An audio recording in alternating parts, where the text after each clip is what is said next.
Hey guys. Okay, so it didn't say. Sorry about that. Part two. So yeah, that's actually for the full moon lunar eclipse. So Wednesday. So we've got those beautiful trines happening in the water signs with our mind and communication, with our ability to dream and to flow with Neptune, as well as the warrior in the spiritual world, taking action, ready to go, fully dressed in his courage and bravery. And so the numbers of the day are so rad. So it's 6, which actually represents love. 3, 1 is masculine, 2 is feminine, 3 is creating, right? 3 is creation. So tomorrow's 6-3. And then 2020 creates balance of 4. And so that's awesome as fuck, right? And then we've got the sun conjunct Venus, which is huge. I don't know. I think it might start tonight on Tuesday. I know by 7:11 in the morning, the sun, which is our heart space, the light of our soul, our ability to create, our ability connect to our childlike innocence, our ability to bring life to our creations, right? Like I'm creating this right now, right? We create conversations together. We create art. We create whatever we like. We don't have to live in that fear-based world that they're trying to really massively put on us right now. And so the sun is that heart space of our light. Just think of the sun literally giving light to the world. And without it, there would be no life. The vegetation wouldn't grow. We would be, we wouldn't have the energy. And Venus is Venus is love. Venus is relationships. It's the enjoyment of the human experience, right? And so we get our heart space of our creations and of our light in sync and in conjunction, sharing energy with the relationships, with the comfortability, with what feels good. It's such a divine, beautiful day tomorrow. I hope you guys enjoy it, and I know you will. And so moving into Thursday, we're going to have the moon in Gemini. The full moon will be exact Friday. What time was it? Was it 7:44 at night. Exact full moon. Full moon lunar eclipse Friday, right? So, but coming from Wednesday of fixed water, going to Thursday of that mutable fire, totally different vibe, right? Sorry, I gotta take some water. I hope you have water or tea or something you're drinking. And so when that moon moves into Sagittarius on Thursday, it's going to feel like, Sagittarius is like this big guru mind of foreign travel and foreign affairs. He's got his height set high, right? He's come from the depths of Scorpio, right? And the moon rules our emotions, right? So we've gone through the depths of Scorpio on Tuesday and Wednesday. And then we rise, it transforms in that Scorpio energy. And we rise with the Sagittarius moon, and our sights are set high on our goals. And it's the higher mind of the guru. And now, like, as we think of the higher mind, and as we think of Sagittarius ruling like foreign affairs and being the absolute only sign ruled by Jupiter. Jupiter's the beneficiary planet. It's a planet of expansion, the planet that pushes us to evolve, right? I mean, all of the planets do, but I hope that you guys can hear me. It sounds like somebody's like vacuuming or doing something in the house. So the beneficiary planet of Jupiter is expansive, and it's lucky, and it brings good fortune and good luck. And so does Sagittarius, that mutable fire. But what's really important, I think, is as we think of foreign affairs, which in the state of the world, sure, we want to think basic level on these foreign affairs, right? We want to think basic, like we want to send prayers and good energy for what's going on in our world overseas and in other states and everything foreign to us. Because Sagittarius rules foreign affairs and foreign travels. But think of it as in foreign travels of the spiritual realm, because this is a super spiritual time. What does that mean? Well, if you're living in 5D, if you're aware, then you know what I mean, right? Like we want to travel to these other realms within us, to the other ethers, to connect to the spiritual realm, connect to God more, okay? So whatever source energy is to you, to whomever you pray to whatever you believe in, your ancestries, lucid dreaming. There's so many more realms available to us that are foreign. So be the foreign traveler in this way on Thursday. It's so beautiful, especially with all this energy in Pisces, with the warrior there, and Neptune there, right?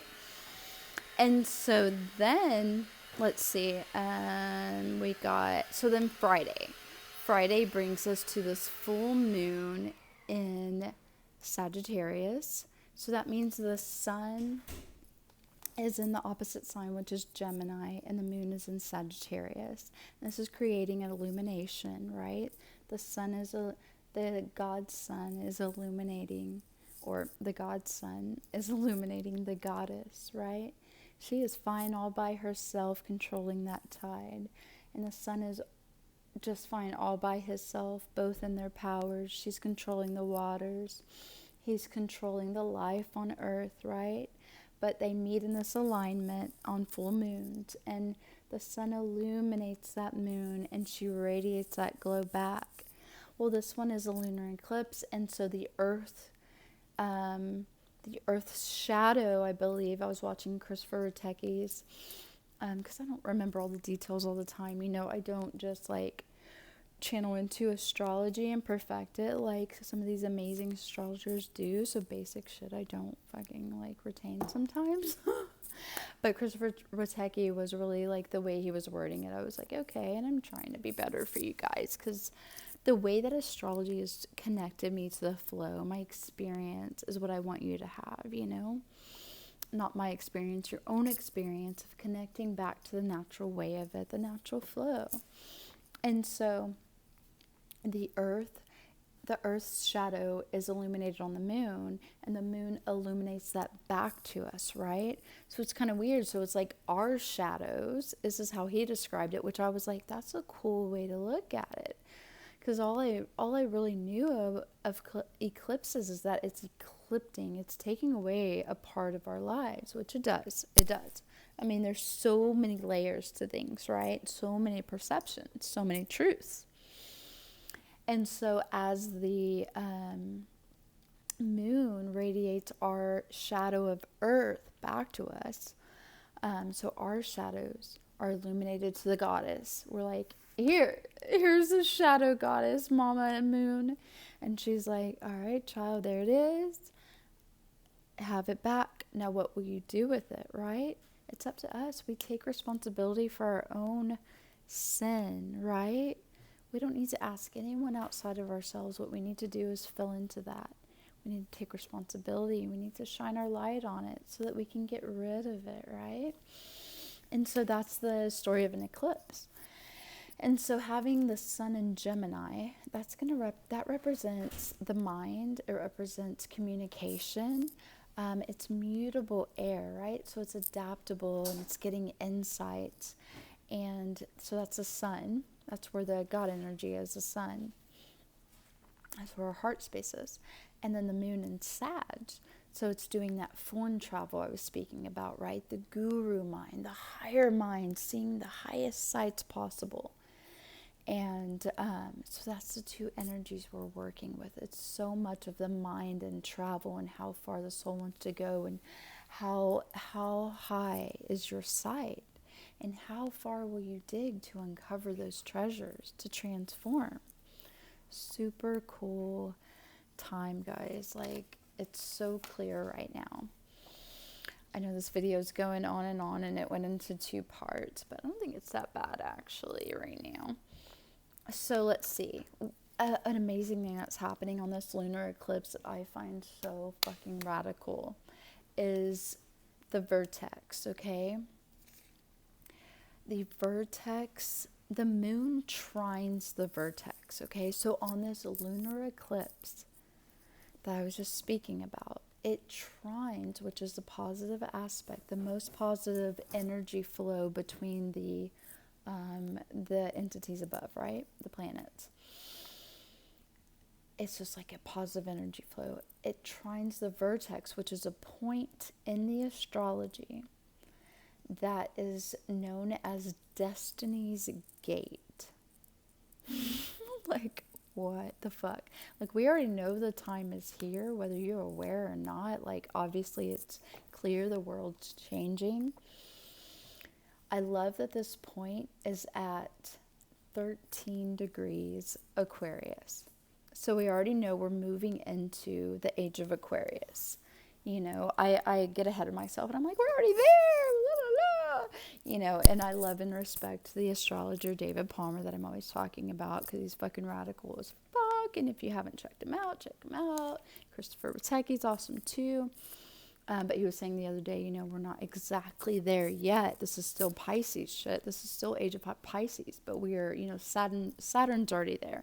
So I'm thinking once Pluto goes into Aquarius is when it's actually legitly like transformation of that new world. But the change is here, you know. This is such a major full moon lunar eclipse with this moon trining the vertex, which is something to do with the ecliptic, what's it called? The ecliptic line or whatever. But it's at 13 degrees Aquarius. Okay, so Aquarius is the new age we're going into. Aquarius is the water bearer.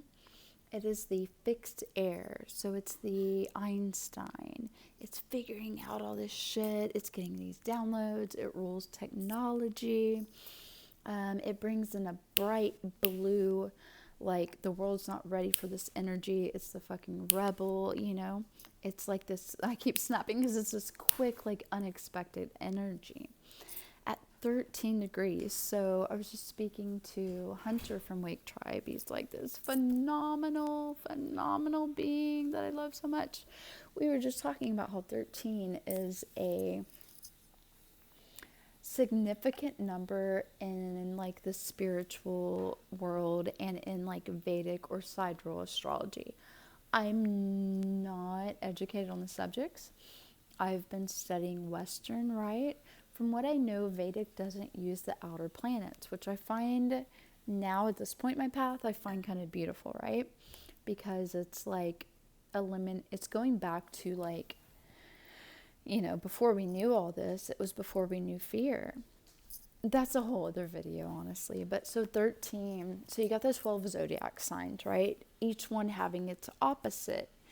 In nature, everything's balanced, right? Well, in this balance also, there becomes this duplicity, right?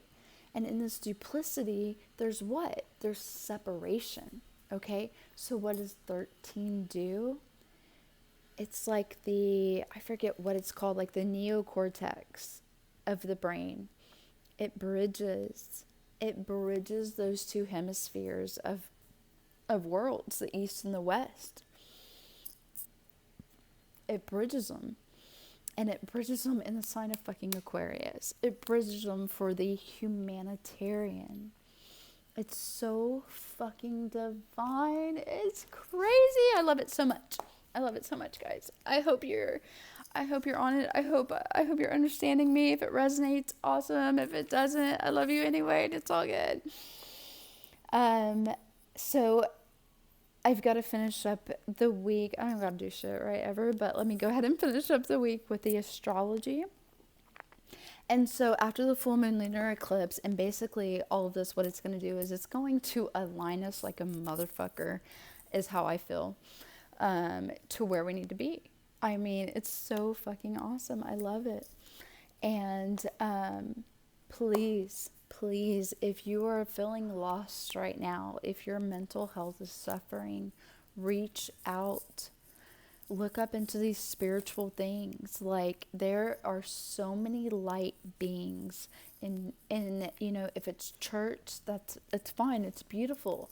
The light doesn't have to be so divided, you know, as long as you reach out to someone of light. They're here for you right now, okay? I know there's so much fear being spread right now. Don't fall victim to it. Reach out, phone a friend, phone a family member, you know.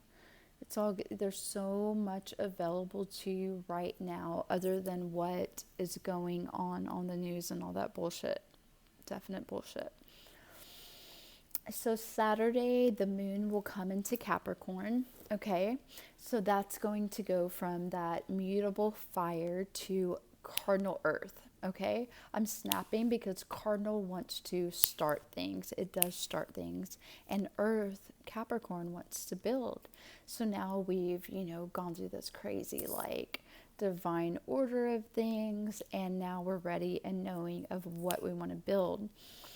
Mercury in Cancer, which is, remember, the mind and communication and the nurturing goddess energy of the moon, is trining Mars. Remember, who is the warrior, who has the courage and doesn't need to ask questions, who's in Pisces right now. So Mercury trines Mars on Saturday with that moon in Capricorn. So it's like we know with the mind and how we're communicating and how the communication is coming in, what we want to build with this Capricorn moon on Saturday. And we have the courage and we're brave enough as the warrior on the spiritual path because Mars is in Pisces. It's so beautifully divine. And so that should be there until Monday. And then sometime Monday, the moon should go into Aquarius. So we'll touch on that next Tuesday on the torch. And dude, share this if you feel led. Pass this torch of inspiration. I've got one more thing for you guys. No, a couple more things. Crystals at this time. I always like to, you know, I wrote down a list of crystals to give you guys, but you know, what I always want to encourage you is, yes, go get that extra energy right now. It's beautiful, but when you're at the crystal shop, you know, like, you'll be led. If you've never been, oh my God, it's going to be like so exciting. Just feel what you need, ask questions, but you're going to intuitively know which one you want. You can do your research, you know what I mean? But you always get the one you need when you're actually there. But definitely a good time to go get a new crystal on this full moon lunar eclipse. So what we're doing is the energy is built up, basic stuff, right? Can't forget the basics. It's built up and it's going to be released. Something will be taken, something will change because it's an eclipse. And again, coming into Saturday afterwards, there's going to be a whole different thing we're trying to build, or that we're knowing we're wanting to build. Yeah. I want to leave you guys with this quote. Think about happy things. It's the same as having wings. That's from the famous Peter Pan. I love you guys. Take control of your mind. Take control of your heart. There's so much more than they're telling us. Love you. Peace.